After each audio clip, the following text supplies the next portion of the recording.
What's better than earning money from a 9-to-5 job? It's earning money while you sleep, which is made possible if you start investing. You're listening to the Real Estate Investing Demystified with your very own dynamic duo, Ava Benesocky and August Biniaz. Tune in as we discuss everything real estate, both on the passive and active sides. We feature life-changing stories of today's real estate leaders that will help build your own roadmap to success. This is a show that will lead you to a diversified portfolio, a much bigger revenue, and a next-level venture that brings you a smooth cash flow. Let's get this episode started.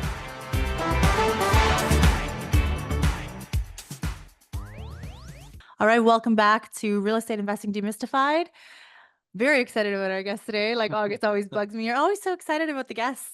But today, it's yours truly, Ava Benesocky and August Biniaz. That's right. We thought that, all of these years running our show, we've never really had an intimate sit down between the two co-hosts of the show, or the two hosts, co-hosts. So host is like, is Batman and Robin, Robin is complementary to Batman, and Batman is the main show, right? Yeah. So is it a host and a co-host, or are there two hosts? Oh, that's a good question. Anyways.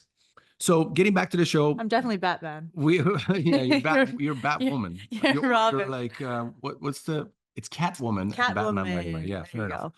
So, in the world that we live in, so there might be a chance where Catwoman actually takes over Batman and becomes the main star of the show. You never know, right? Yeah, things are happening in the world these days.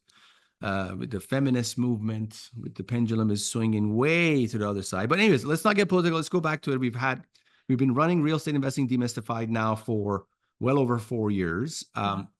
We've had over 300 guests. Yeah. We've attended many different conferences and events around North America, Canada, and the US. We've interviewed many expert guests, and we've never had a chance to do a sit down and do an intimate talk between the hosts of this show, Ava Benesocky and August Biniaz, not only hosts of the Real Estate Investing Demystified, but also partners in CPI Capital and building this company from the ground up, having enough guts and bravado to leave their careers and build a real estate private equity firm from the ground up without having a finance or a corporate background, and then also being partners in life.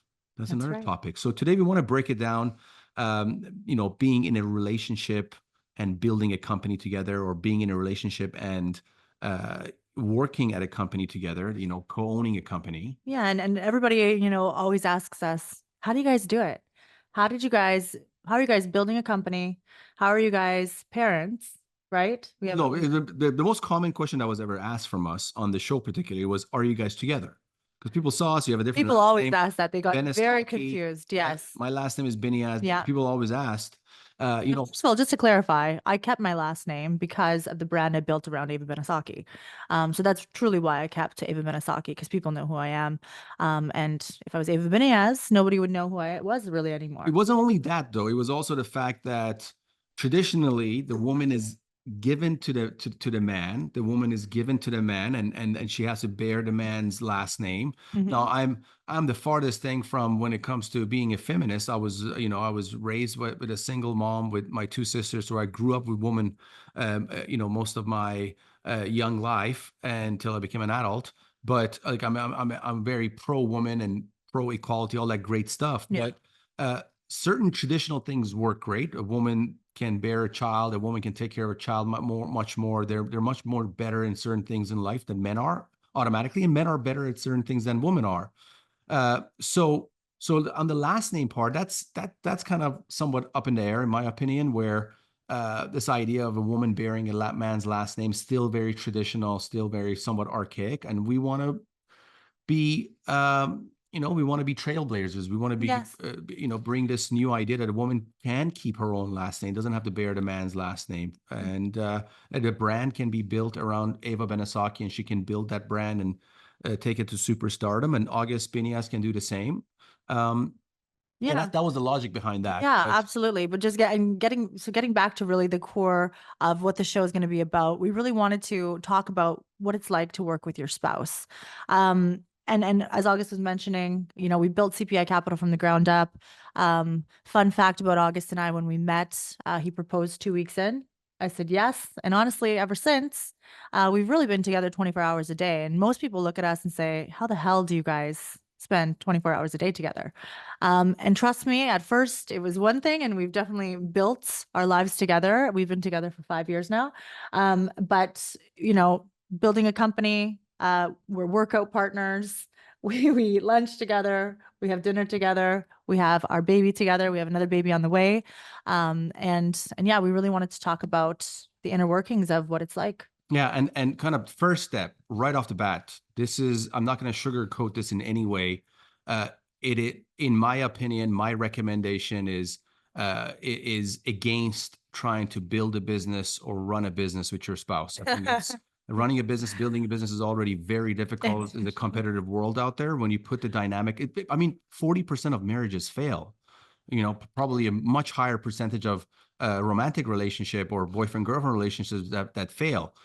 Now you want to bring that into the mix of a business, different emotions, different ways of thinking. So different stress. Right off the bat, don't do it. No, no, do not start a business with your wife. Do not think it's, you know, or your significant other. It's going to be very difficult because now you're compounding it with a lot of other stress that exists. But if you have, you can crack the code and have happiness and really have it all. When it's very rare. I agree. It's very difficult. It's extremely difficult. Tremendously difficult. And we're going to actually share some of the things on the show today, what we do to keep a healthy, happy, productive, you know, really strong relationship. Sure. But aside from that, I'm still, I would highly recommend, you know, that this is very difficult to make a business and a relationship work at the same time. I recommend against it for anybody who's trying to do it. But yeah, if you're lucky enough to find someone who's compatible with you and that you can spend a lot of time with, and then there's a lot of alignment, your visions align. And excuse me, other very important point here is that this individual, your significant other, your husband, your wife, your boyfriend, your girlfriend, this person cannot be your clone. It cannot be your duplicate. They cannot have the same, you know, they cannot have the same assets that you have. I was just going to say that. Yeah. Like we've complemented each other from day one. Yes. Your strengths are my weaknesses. Yeah. When you look at a company organization, you have the visionary. Yes. You have the implementer, which is basically a CEO. Yeah. And then you've got the executives underneath that, that get the work done. So that's right. Your strengths are my weaknesses and my strengths are your weaknesses. And that's really how I wouldn't call it that. I think both of us are pretty savvy, but I would say that what you excel at, I don't excel as much. And what I excel at, you don't excel as much. Yeah.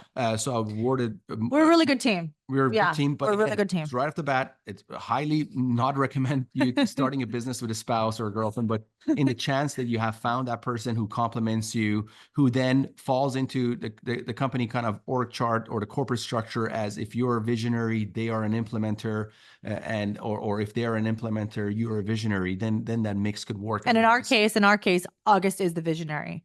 I mean, he's coming up to me several times throughout the day, every day for the last 5 years with 10 new incredible ideas. You know, maybe 2 are bad once in a while, but they're incredible. Like nine and a half are bad. Half are bad. Half a good one in there. No, I'd give you more. More than that, but I'm just saying. So let's get that out of the way. With us, and then other factor was when we came into this, it was a new uncharted territories for us for building a investment firm from the ground up. Mm-hmm. Both real estate professionals. I was been in real estate most of my professional career. When Ava and I met 5 years ago, for 15 years I was in this business. Been a real estate agent, been a builder for a long time, developer, and I understood real estate. If real estate was a language, I understood it very well. And Ava and myself, I started my real estate career when I was 22 years old. As a broker, focused on investors mainly.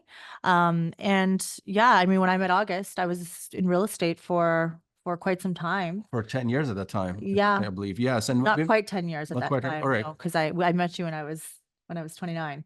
Right. But but yeah, no, I guess for about 7 years. So yeah, we both had this real estate background. So we both had this passion and love for real estate. When we first met, I think that passion and love for real estate is really what connected us from day one. We had lots to It did. talk about, and It was more than that. It was compatibility, not only in our careers. I was a builder, she was a realtor, so there's a synergies right there. We were both very athletic. I just wanted to sell all your single family, beautiful That's right. mansion That's luxury right. homes that Exactly. you know. I'm just kidding. And I wanted you to sell the homes I was building. Yeah, definitely. There was synergy there. Then we were both very athletic. We were very health conscious. August never met a girl who could run faster than him. Yeah, I was very surprised. The first time we did a little sprint and how fast Ava was. And no, the fact that, working out and going to the gym and having a good diet and longevity was, we felt that was a culture in our household. When we met, COVID hit not far after, and I had just built a beautiful brand new home, luxury home. I was planning to sell it, but I'd moved into it. And my intent was, to move into it. But I was, maybe I would have sold it in the future. But we met, and Ava, after, like you said, after a few weeks, things August went said, so fast, yeah, and things you went moved fast. in. Yeah, yeah. August And said, "Welcome home, baby," to this beautiful new home that he built, and I was very in awe of him and who he was as a man. He was a gentleman.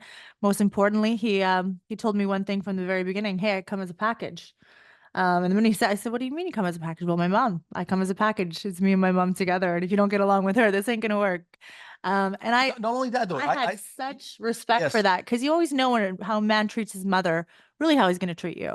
And August just thinks his mom treats her literally like a queen. So I've gotten that same respect over the last 5 years. So it that's wasn't only really, that, though. It was also setting boundaries right from the beginning. yeah. You're good, you're bad, and anything else in the relationship, both getting together and having giving each other, in the legal system, they call it a proverb, but you're Mm, basically self-admitting all the good and the bad and say, "Hey, this is what I am. This is yes. who I am on both sides. Are you good with this? Are you ready to give this 100%?" And that's when we knew. So there was no surprises in the future when it came to who we were. Obviously, we're not perfect human beings. We're not, Yeah. we're not perfect beings. There's no supreme being except God. My mom always says that. Yeah. But But we felt like we didn't have to compromise. And that was, I think, the most, like, that's a pretty powerful statement right well, there. depend. I mean, it wasn't significant compromise. Exactly. We were not settling. Yes. We were both single for a long time when we met Yes. each other.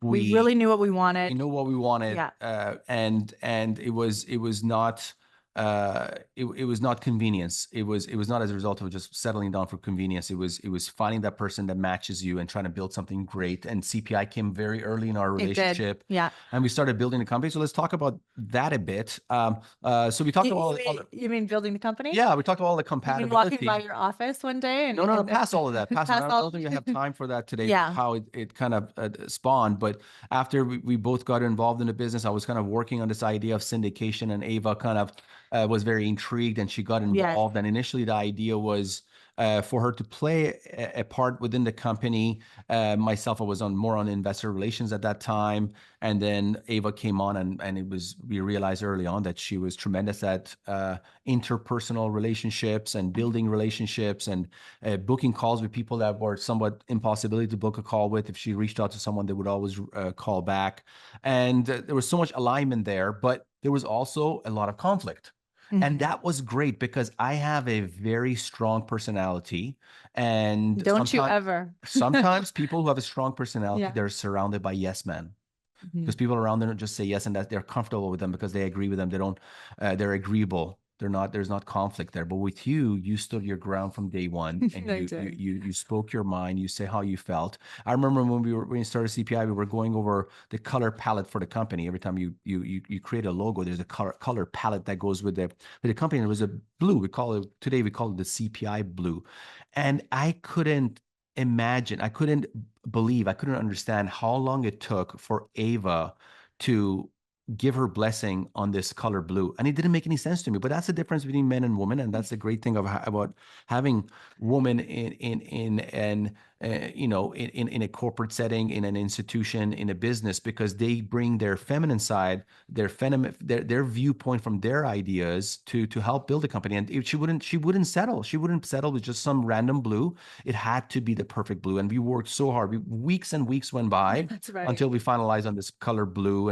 And I think we had a blue, and she said she went against. She's like, no, I don't want this. I want to change it. And it was frustrating for me. I just wanted to get things going, but it created a culture for us that we're not going to settle. If we're not going to settle in a relationship, we're not going to settle with anything with CPI either. And I think today our marketing is top notch for a boutique private equity firm. We're a boutique real estate investment firm. Our marketing is top notch. It's better than our logo looks better than Blackstone's logo. Our marketing is better than Blackstone, in my opinion. Blackstone is the largest real private equity firm in the world with a majority of their allocation to real estate today. They have a larger allocation to real estate than they do to mergers and acquisitions and alternatives and equities. But it's little things like those conversations that we had at the very beginning where we started really planting the seed of who we are in business, right? Because you fall in love on the personal side and you start your relationship. But when we really started a business together, that's a whole nother ball game. You really need to know your horse. That's what we say all the time, right? Like, know your horse. To define that, what that means is don't give tasks or responsibilities to your partner. Don't have high expectations if they can't achieve something. Don't put it on their plate. You know your horse. Or on the other side, don't give something too simple or too easy. Understand what your horse does good and what your horse doesn't do good. So it's knowing your horse. That's kind of the definition it makes. That's true. That's true. And also knowing your horse, and trying to push them to do things that they don't think that they're possibly good at. You just can't shake the table because the camera is shaking. Yeah, that's all. I talk a lot with my hands. Yeah. One of the things that I wanted to say that is beneficial for working with your spouse is you love and respect that person so much, right? They're your everything. So sometimes you actually bring out the best in them and push them to do great things, maybe that you wouldn't do with somebody else. And for example, August has done that many times with me before, maybe limiting beliefs or imposter syndrome that I possibly had getting into the real estate private equity worlds, with, really sophisticated people, was really because of the love and respect that he had for me, was saying, hey, you can do it. You can do this. You can get on stage in front of 2,500 people. What are you talking about? You got what it takes. Things that I honestly would have never done on my own. It would have taken me a long time to do on my own. He kind of gave me that little push. That is probably a benefit for working with your spouse, because it's just, you get what I'm saying? You kind of bring out the best in that person, but you kind of you nudge them a little bit more as well. Because you know the talent they have, your horse, and you're like, hey, you're selling yourself a little bit short. So that's another one thing that I wanted to mention, another that could perk be of having your spouse. But most importantly, communications, boundaries. You and I weren't very good at that at the very, very beginning, and we had to grow, right? These things take some time at the beginning. I mean, some of the arguments that we would have, naturally that's going to happen. But we really set our communications and boundaries, and, just dividing responsibilities, so that there's no, oh, I thought you were going to do that. No, I thought you were going to do that. It's like we have this culture in not only in our personal life, but in our business life, where it's like, it ends with this person. Yeah. Right. Let's switch the conversation a bit here as well, because, talking about some of the negatives and some of the challenges that exist, being with your spouse, something I never fathomed would happen. I always saw our relationship, our marriage as strength. But early on, we syndicated a deal and we had a bunch of investors coming in, and there was an investor who asked from us if we were married, and of course, we have a fiduciary duty to our investors to answer truthful for any question they have from us to the best of our ability. And the answer was, yeah, of course we're married. And their viewpoint was, oh my God, what happens if the two of you get a divorce? Yeah, like what's gonna happen? You guys don't have any children together. You just young and having fun, it seems like, and just newly married. A couple of people actually asked. We're concerned that there might be a divorce, and a divorce in this syndicated deal where you guys are the GPs could cause issues for the partnership. There could be litigation. There could be other issues. So I never saw it from that perspective. I saw our marriage as a as a bond, as something to strengthen our business, but others at times might not see that. I mean, since then we've had our baby boy Atlas, and then we're expecting our next baby boy Apollo. Yeah, Atlas is 10 months now. yeah. Apollo's due on January 1st, 2025. That's right. That's right. And so the relationship has been getting stronger, but also keep in mind, just because two people are married, two people are in a relationship and they run a business together, that doesn't automatically, from people from outside, that doesn't automatically mean that they are more powerful. It could actually be a negative as well. So For keep that in some mind. people, for some people, Yes. a lot of people also appreciate the family business aspect as Talk- well, yeah, because talk- it's very connected, That's right? right. So the Talk family, about the family part. Sorry, Yeah, just let me please go ahead. interject before I forget. I was at the CoStar event, the Vancouver CoStar event yesterday. yeah, CoStar is huge, is this data and analytics platform for real estate data in the US. They're huge. I mean, you can't buy a property in the US, institutional property, without getting a CoStar report or having a CoStar report. Our director of acquisitions, Paul Hopkins, is always on CoStar, getting reports and downloading reports. CoStar is trying to build their platform here in Canada. They started in Canada, I believe, in 2015, and they've been growing.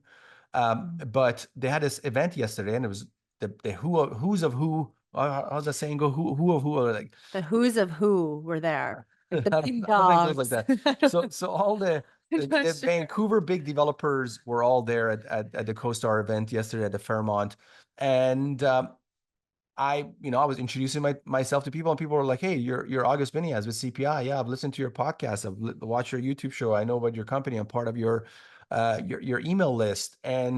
And then people knew about my son. Oh, you have a new family, what have you. So that resonates with people. Building a company, building a family, being strong, being focused, being down to earth, being a family man. These are huge points that help in most businesses, particularly in a business that's finance, in real estate private equity. When you're talking about, there needs to be so much trust for people to want to invest with you. Absolutely. So I'm a big promoter of marriage and settling down, and the right time with the right person, of course, which could be hugely beneficial for your company and your growth. Next topics to discuss really is vision. Let's talk about vision, long-term vision, because if you don't share a long-term vision with your spouse or business partner, it's a recipe for disaster. When it comes to long-term vision, we follow the entrepreneurial operating system by Gino Wickman. Traction is the book. Traction, the book Traction, and that's what we're implementing within CPI, and reading the book over and over with our executive team members, and implementing the systems and processes. And the vision is a huge part of the vision is a huge part of the system, because being on the same page is so important. Reinstating that on weekly meetings, quarterly meetings with your team members. What is the vision of this company? What is our big, hairy, audacious goal? What is our 3-year goal? What is our 1-year goal? What is our quarterly rocks? Or what is our 10-year goal? 10-year How goal are we going to get there? Yeah. So if your vision doesn't align in when you're building a company, it's like I said, the recipe for disaster. It's not, the company is not going to get to where it needs to go, because all people are not rowing in the same direction. Yeah. It's the same thing when it comes to relationship. If my vision is if my vision is to make some money, live a very casual life, risk-free, you're very, very content type of life, and then your spouse, my spouse, Ava's vision is trying to achieve more, do better, to be able to help others, build something great, build an empire, to help many people, employ a lot of people, help a lot of people, give back, build great communities. And that doesn't really, it doesn't really work. From day one, that was something that matched with us. These from the very first day that we met, the grandiose ideas, us sitting down, writing, and I find our journal sometimes, and I find some of the goals that we wrote down 5 years ago, literally. Some of them have came true. But we've literally always been connected, exactly connected, like intertwined with our vision.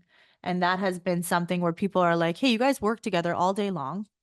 You also, let's break that down. Let's go through our day. So we wake up around 6 a.m. Now our life has changed a bit since we had our baby a young King Atlas, but we wake up at 6 a.m. It hasn't changed. Baby, Yeah, it yeah, hasn't. Yeah, baby wakes up. maybe around that time, He 6, wakes up about 6:30, 6. Yeah. 6:30, he wakes up and we play with him. We have fun with him. But by 7:30, we're out of the We're house out the door. and we are at the gym. Now in Florida, our gym has a daycare. In Vancouver, my mom, God bless, she takes care of Atlas while we're at the gym. And fun fact about August and I, we believe the gym is one of the most important things ever. We have a culture in our house that we go to the gym every single day. Almost Not like 5 days a week. not 5 days a week, 4 days a week. not It's 7 7 days a week. Even if you're sick and you feel like you're dying, get up, just go to the gym. Well, hold on. It depends. If you have the flu or if you Yeah, have, you're gonna get other if you people have sick. contagion, if you're contaminated, then no, you do not go to the gym. To the gym. But what But we're I was saying just is saying it as sick, like meaning I was like just saying it as like under the maybe you're weather. mentally kind of drained. You're like, Yes. oh, I'm tired. Oh, this or that, and Or pregnant. I remember being at the gym in Florida. Somebody came up to us, oh my God, when are you due? And Ava looked at him, said, I'm due tomorrow. do And tomorrow. the person's jaw dropped, but we didn't stop. And I'm Yeah, talking it about was serious weights. yeah, that and we do at the gym. it's just a culture in our household that we go to the gym every day. Taking this thing. Sorry. Yeah. That's right. You That's got right. the elbows off of it. Yeah. Should be my hands like that. Yes. It's a culture in our house that we go to the gym every day. So that's how our day starts. We go to the gym for an hour, the two of us. We usually are working out sometimes like once a week we'll have music in, but we're usually talking, bouncing ideas off of each other, working out, cheering each other on at the gym. And then when we come home, it's pretty much go time. Take the baby to, we feed the baby, Yes, play a little bit that's right. more. That's right. Yeah. And our work day starts and we're go, having lunch together, having dinner together, plans, going out, everything. We're together 24 hours a day and we love it. And that's why I said at the beginning of the show, trying to find someone that you love spending 24 hours a day with is a near impossibility. But if you did find that person, that is a marriage worth saving and building and growing. So Now, one thing to note, like we're not perfect. We do have conflicts once in a while, right? And once in a while, we have the conflicts maybe we don't see eye to eye on something.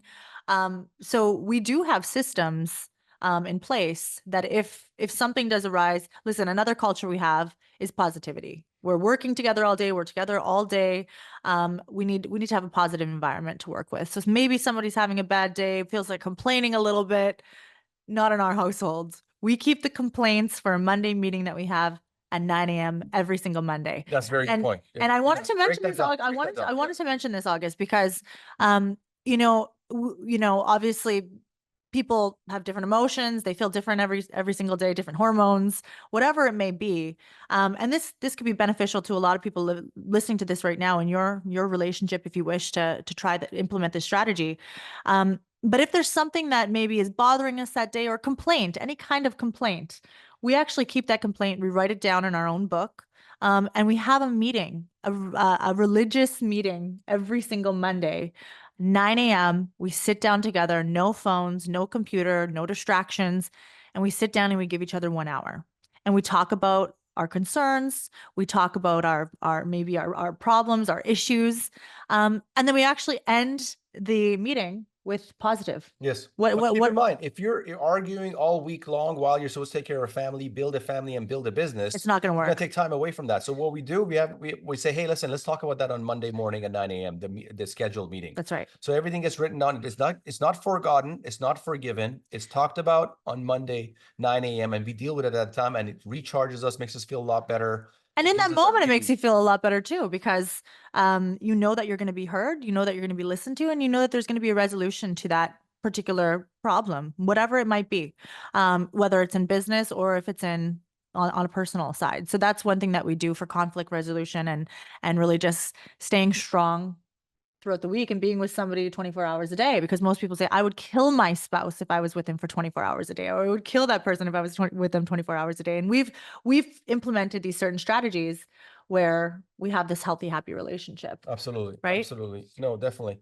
But talking about conflict is very important to also going back to the conflict, especially in business. We have, both of us, like I spoke about it earlier. We're very we're alpha. We were very outspoken. We're not yes man by any means. We if you believe in something, we go all the way. And sometimes we don't agree. We don't see eye to eye. And we are vociferously against each other's idea about a certain topic. If it's about a team member joining, if it's about an initiative, if it was about an investment. Yeah. But that is constructive. It's not in a case where we're vetoing each other. That's right. It's in a case that is constructive. And it's not ad hominem. It is about the fact. We're not attacking each other on a personal basis. We are talking about facts. We're giving our opinion. Why should this work? Why it shouldn't? Yeah. And also, August, over the last 5 years, we've really learned a lot about each other. Listen, guys, there's some things, what I've learned about August, he has a really great gut feeling. So there's some things where my mind might think something different, but then I go back to over the last 5 years, Track record. the track record August has had when it's come to having an opinion about something, or maybe being able to read some person that maybe I'm like, hey, maybe we should partner up with this person. August is able to read that person, maybe have his own thoughts about that person, and me saying, and I'm so strong. My opinions are so strong, but then the track record of August is his gut feeling's always right. And it's never been wrong. Not once.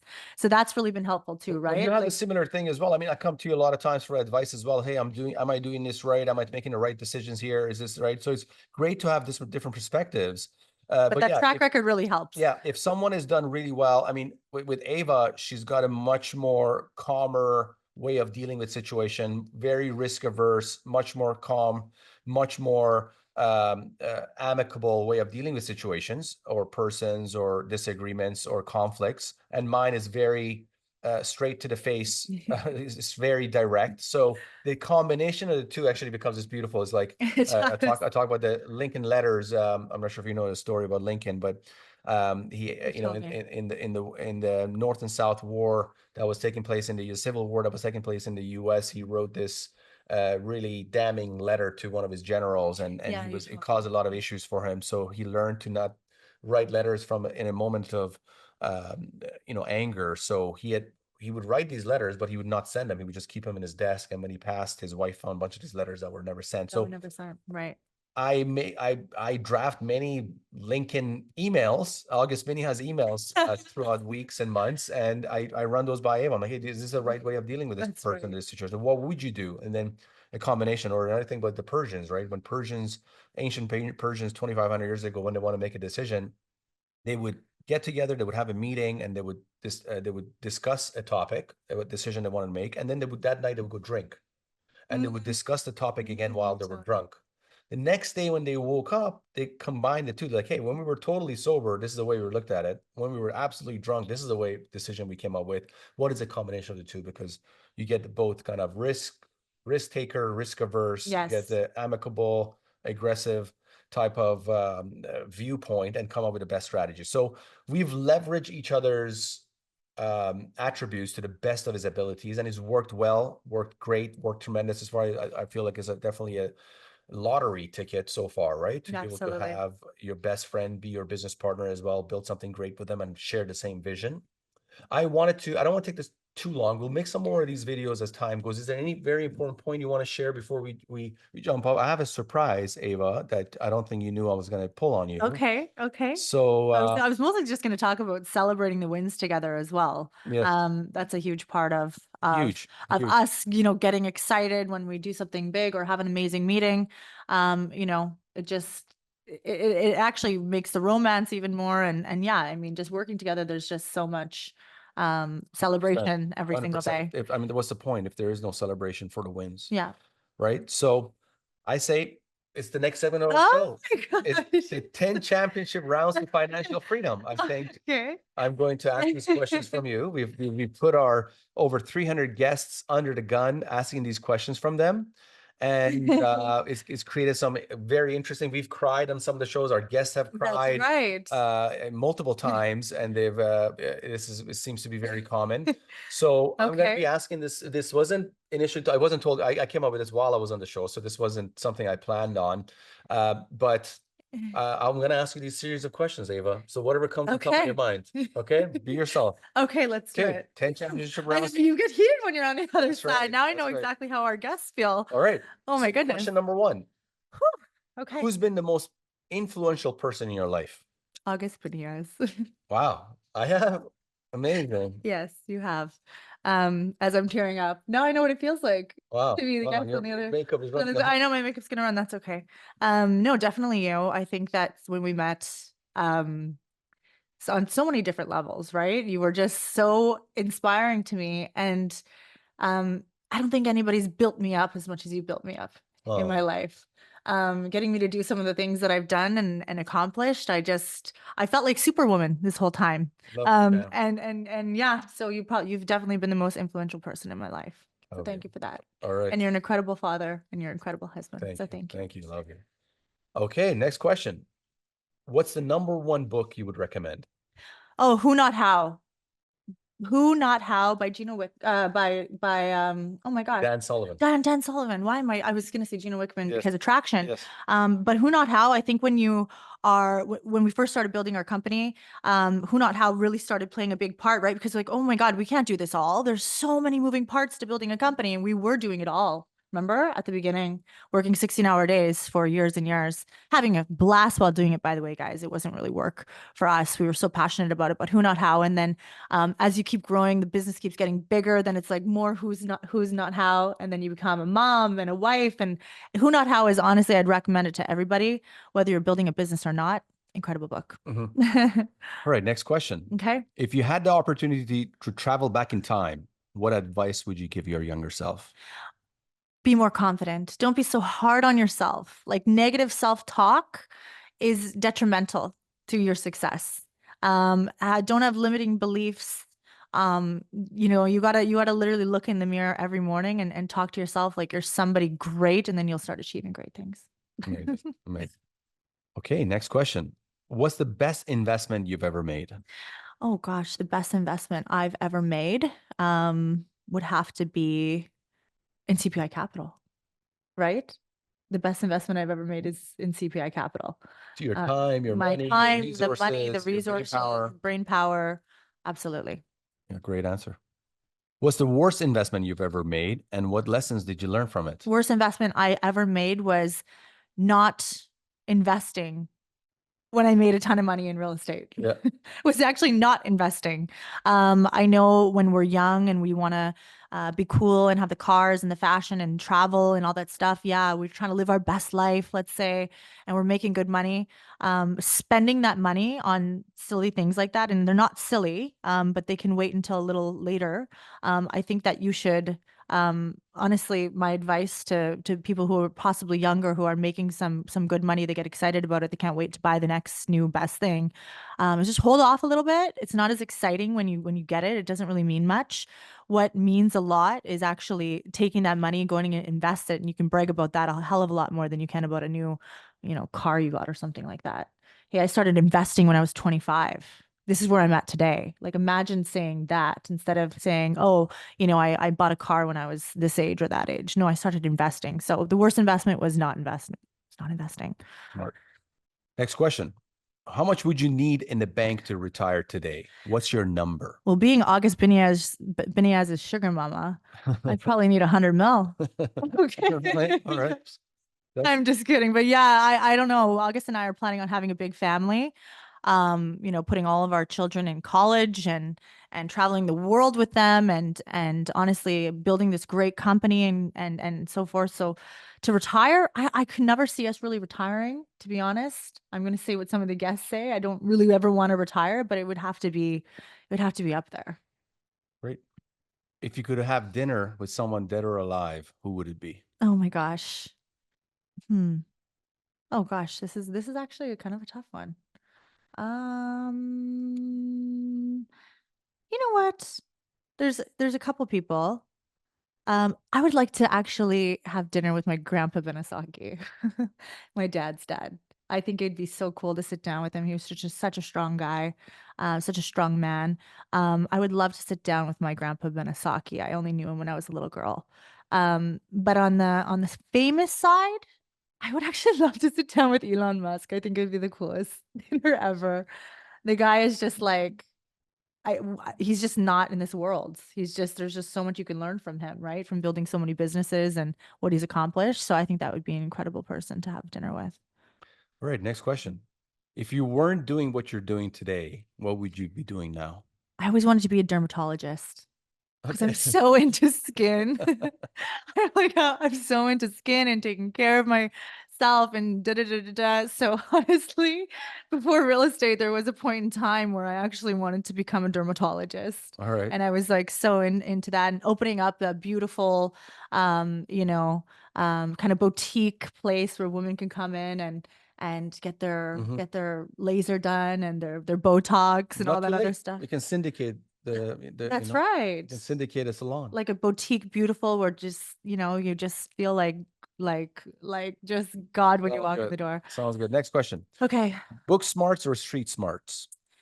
This is a really tough one because if I could go back in time, right, I would have prioritized book smarts a little bit more. Just having, I have my high school degree.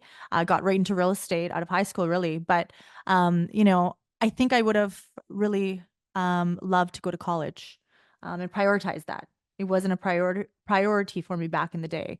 I thought I was an entrepreneur and I'm going to start a business, but I really do think that going to college and having book smarts is key to life. So you actually choose book smarts? I actually choose street smarts, Oh, you do? but you just got to let me finish. Oh, sorry. Because what I've learned meeting all the incredible people that we've interviewed over the last 4.5 years, doctors, lawyers, accountants, people that truly have book smarts, they say street smarts is more important. And then also just meeting, just being in the game ourselves. I think I choose street smarts Mm-hmm. because you really have to have that for success. Next question. If you had $1 million in cash and you had to make one investment today, what would it be? It would 100% be deploying it back into CPI Capital and just building our company. Okay. Or just honestly putting it into a couple different multifamily projects. That's it. As a GP, As LP? a GP, Okay. Sounds our good. own projects. That was great. Thank you so much for your your transparency. Thank you so much for being vulnerable and sharing this information. And sorry for pulling this thing. That was putting a quick lot one of on fun. you. I know what the guests feel like now. Yeah. All right, so it's my turn. Okay, August, are you ready for the next segment of our show? Absolutely. The 10 championship rounds to financial freedom. Okay, first question. Who's been the most influential person in your life? The most influential person has been my mom by far. Yeah. I mean, by such leaps and Yes. bounds, my mom has been the most influential person in my life. When a fetus is inside a woman's body, it's a clone of the woman. That's why men have nipples. The reason we have nipples is not because there's any Right. reason. We were actually literally a little clone of our mothers, and eventually the DNA kicks in and starts changing. But aside from the biological reasons, my mom has been most influential person in my life. She's such a survivor. She's such a great woman. She's amazing. She's been able to build something great and be a single mother for a long time in a foreign country, raise 3 great kids and has a beautiful home and build a family, build a legacy. I owe my life, my career, everything I have to my mom, and she's part of my mind. And as you know, sometimes I get anxiety if I'm in Florida and I miss her. So 100%. Yeah. by far, my mom has We been fly back to Vancouver to see Yeah. Mama Manager. not Yeah. only that supportive, but one of my first investors, always believed in me. Yeah. Learned so much from her. She's always got a saying about everything that happens in life. Talking about little things she says. They're mostly in Persian, but some examples is like a bird in hand is better than two in the bush. A lot of these little sayings. So Yeah. I've learned so much just from those sayings alone. Yeah. When you told me that I have to get along with your mom when we first met, it wasn't hard to do so. She's my best friend now. So grateful to have her in our lives, in my life. Ready for the next question? What is the number one book you'd recommend?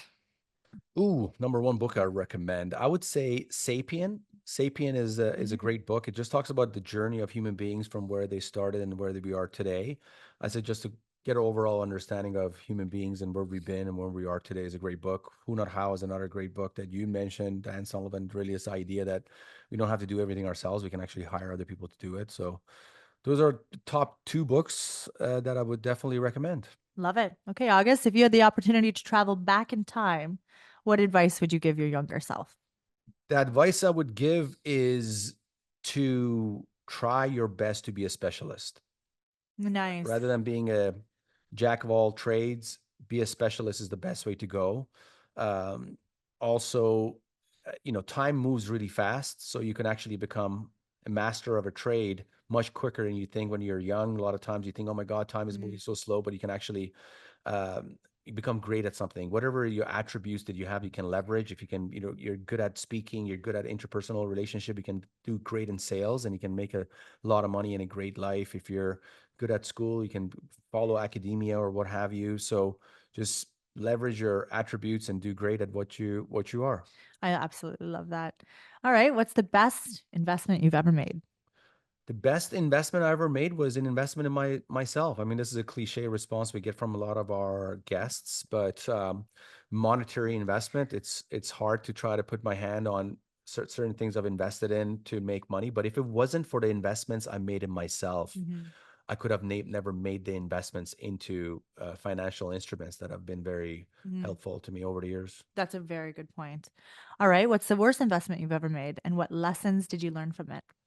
The worst investment I ever made was a reverse of what I just said about my time, is wasting of my time on shiny object syndromes, Mm. ideas or businesses or concepts that were shiny and exciting, but it deviated me from my plan and goals in life. Mhm. And even if there was some short-term pleasure, it took away from my long-term goals. So wasting my time would be the worst investment I ever made. All right. All right. How much would you need in the bank to retire today? What's your number? More. That's August. I love it. All right, next question, August. If you could have dinner with someone dead or alive, who would it be? It's a very interesting way I'm going to answer this question. I would say if I could have dinner with someone dead or alive, the one person in this world would still be my mother. I have her here. I Oh, have dinner with her almost every single night. But if I could sweet. have dinner with anybody, it would be her. I mean, So if you true. go down the list, so she's on top. My next Yeah. person would be my grandfather, my maternal Mhm. grandfather. It would be great to chat with him.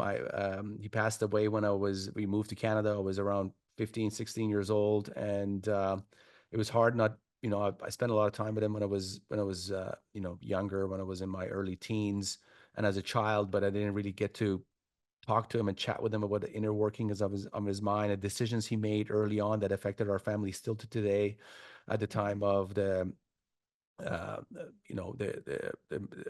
the issues in Iran in the 1950s, which resulted that still affects us today. The decisions he made from the army um, to go against the Shah of Iran, and ended up going to prison. He was a military man, but ended up part of the coup d'état. He was imprisoned, Operation Ajax, and just want to pick his mind about the decisions he made that affected his family today. And the last person on that list would be, I can't give a really answer to it, but it'd be a historical person that they made certain decisions at that time that still questions people still have questions about it. It's like, hey, why did this person at this juncture of history made this decision? uh, it would be great to sit down with some of these historical figures and find out why they made a certain decision at that point. That would be the third person that I would want to have dinner with. I love it. Okay. If you weren't doing what you're doing today, what would you be doing now? Definitely a pro boxer. Oh, yes. Yes. Yes, that's right. I didn't even realize this world of boxing existed before I met August, and we're big boxing fans, and it's incredible. It's so much fun. Okay, pro boxing. Okay, next question, August. Book smarts or street smarts? We've had over 300 guests on our show. Yeah. Only one guest ever said book smarts. And I am going to be the second guest on the Real Estate Investing Wow. podcast to say book Okay. smarts. Uh, Now, let me explain. Hmm. Having book smarts is the safe way to go. Having street smarts, there's a difference between being clever and being smart. Being smart is being educated, is doing well in academia. Um, Most people can do well in graduating, going to college, getting a decent job, and you'll be in a decent place in life. It doesn't matter where in the world you live. But street smarts, those guys are cutthroat. They'll eat your lunch and laugh right in front of your face. To try to make it there without having the street smarts in your blood, it's going to be hard. The safe way to go is be book smarts, do well in school, get a great job, build a company, whatever you wish. You have those credentials to do well. So I go the risk averse way and say book smarts. Wow. Okay. Incredible. We're learning stuff about each other on this. I was on gonna this say. segment. There's so much about each other we didn't know. Okay, August. If you had $1 million in cash and you had to make one investment today, what would it be? The way I respond to that question is what you invest in has to be what you believe in and what you understand. Yes. You have to Nice. understand the language that you're investing in. Okay. There's a lot of financial instruments, a lot of things you can invest in, safe, risky, high reward, decent reward. It's got to be something you understand. I understand real estate. I understand multifamily. I understand location.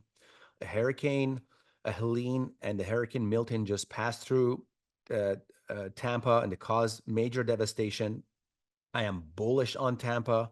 3.2 million population Tampa MSA has, larger than Vancouver, one of the best work-life balance in the world. Medium home price is $450,000. It's got a huge runway.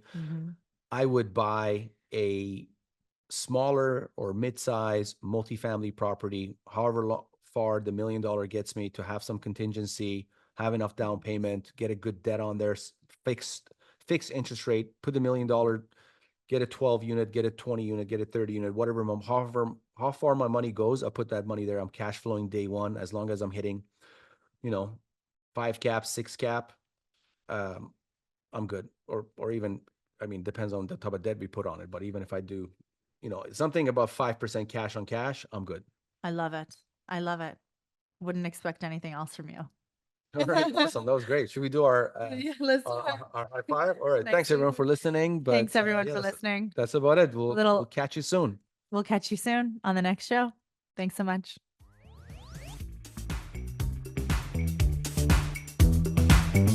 Thank you for joining us for this episode. We hope this conversation enlightened you on how to win big in this highly profitable and risk-averse space. Get on your feet and embrace this world that offers so many opportunities just waiting for you out there. Continue your journey to becoming a savvy real estate expert by subscribing to the show at cpicapital.ca. Don't forget to leave a positive rating and share with your friends. See you on the next one.